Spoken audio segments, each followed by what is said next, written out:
17 বছর পর দেশে ফিরছেন প্রিয় নেতা।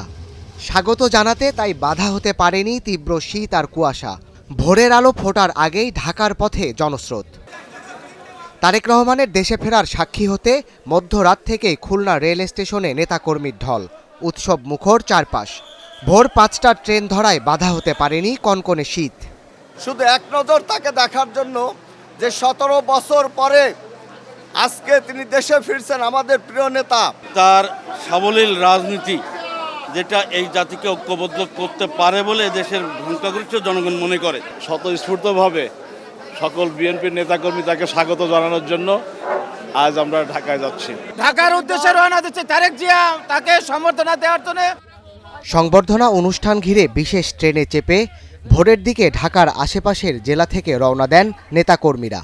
জানান তারেক রহমানের প্রত্যাবর্তন ইতিহাস হয়ে থাকবে। জাতীয়তাবাদী চেতনার প্রত্যেকটা মানুষ নয়, শুধু বাংলাদেশের সাধারণ মানুষও আজকে অত্যন্ত আনন্দিত এবং নিজেদের আবেগকে তারা প্রকাশ করার জন্য সবাই নিজ নিজ দায়িত্বে ঢাকার দিকে রওনা দিয়েছেন। আমি ইনশাল্লাহ যাবো, তার যে দেখবো, বরণ করে নিবে, সে দেশে আসবে, দেশে শান্তি ফিরে আসবে। মানুষের মধ্যে নেতাকর্মীদের মাঝে যে উৎসাহ উদ্দীপনা, সেটা আসলে অভূতপূর্ব। আমরা আশা করব আজকের এই দিনটি আমাদের জন্য ইতিহাসের পাতায় লিপিবদ্ধ হয়ে থাকবে। আমাদের আজকে দীর্ঘ 18টি বছরের যে প্রতীক্ষা, সেই প্রতীক্ষার অবসান ঘটতে চলেছে। রেলপথের পাশাপাশি সাভার, গাজীপুর, নারায়ণগঞ্জ ও মানিকগঞ্জের মতো স্বল্প দূরত্বের জেলাগুলো থেকে ঢাকার বাস ধরেন হাজারো নেতাকর্মী। রাজনৈতিক সহযোদ্ধাদের নিয়ে অনেকেই ব্যক্তিগত বাহনে রওনা দেন 300 ফিটের পথে।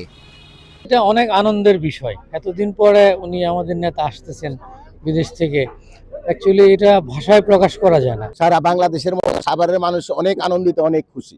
এছাড়া ভাঙা এক্সপ্রেসওয়ের ঢাকামুখী লেনে সকাল থেকেই ছিল বিএনপির নেতাকর্মীদের গাড়ির চাপ। বিএনপির নেতাকর্মীদের আশা, তারেক রহমানের হাত ধরেই এগিয়ে যাবে দেশ, মুক্তি পাবে গণতন্ত্র। Sadat Shahed, Star news.